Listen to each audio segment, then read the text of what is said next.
गांव के एक मध्यम वर्गीय परिवार में बहू बनकर आई थी साक्षी, एक समझदार, पढ़ी लिखी और आत्मनिर्भर लड़की। एमबीए की पढ़ाई पूरी करके उसने एक बड़ी कंपनी में नौकरी शुरू की थी।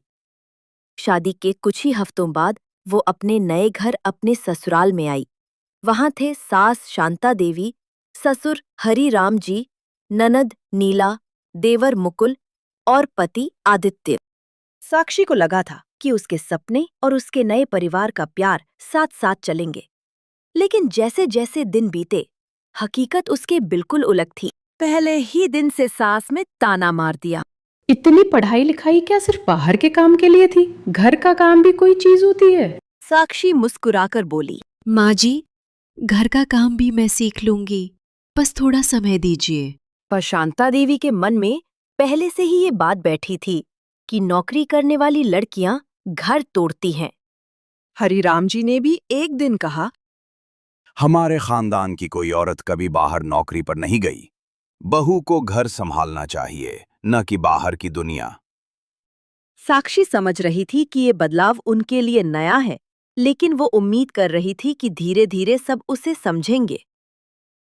आदित्य, उसका पति, एक पढ़ा लिखा युवक था, लेकिन माँ बाप के दबाव में आकर चुप ही रहता, न समर्थन करता न विरोध। साक्षी को तकलीफ होती, लेकिन वह चुप रही। शायद वक्त सब ठीक कर दे।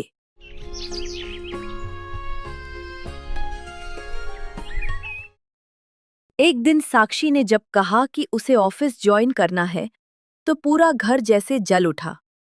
नीला बोली, भाभी जी को तो घर की जिम्मेदारी से ज्यादा अपनी नौकरी प्यारी है। मुकुल ने हंसते हुए कहा, अरे दीदी, अब भाभी को घर की रोटियां थोड़ी पसंद आएंगी, उन्हें तो एसी ऑफिस में बैठना है।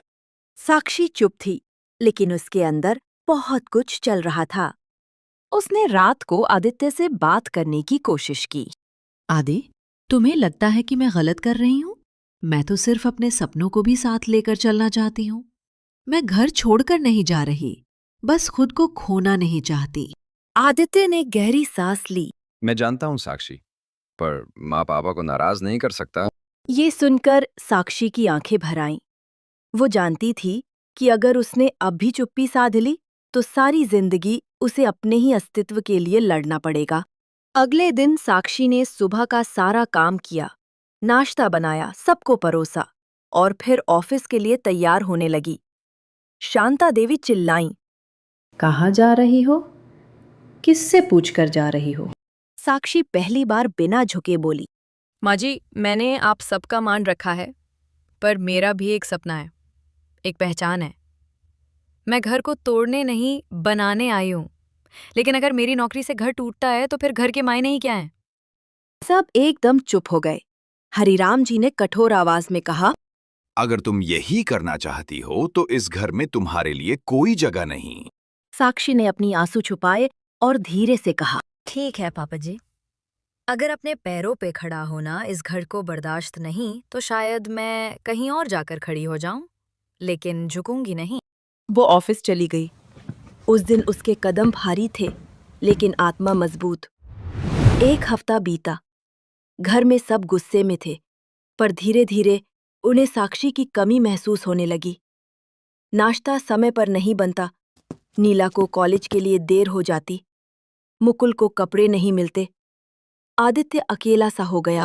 सबको एहसास हुआ कि साक्षी सिर्फ एक नौकरी करने वाली औरत नहीं, बल्कि एक ऐसी लड़की है जो घर और सपनों दोनों को साथ लेकर चलना चाहती है। एक दिन शांता देवी ने आदित्य से कहा, बुला लाओ उसे, पर इस बार हम उसे समझने की कोशिश करेंगे। साक्षी वापस आई, लेकिन इस बार उसका आत्मसम्मान भी उसके साथ था। घर वालों ने माफी तो नहीं मांगी, पर अब वो उसे समझने लगे। धीरे धीरे साक्षी ने घर का संतुलन भी बना लिया और अपने ऑफिस का सम्मान भी।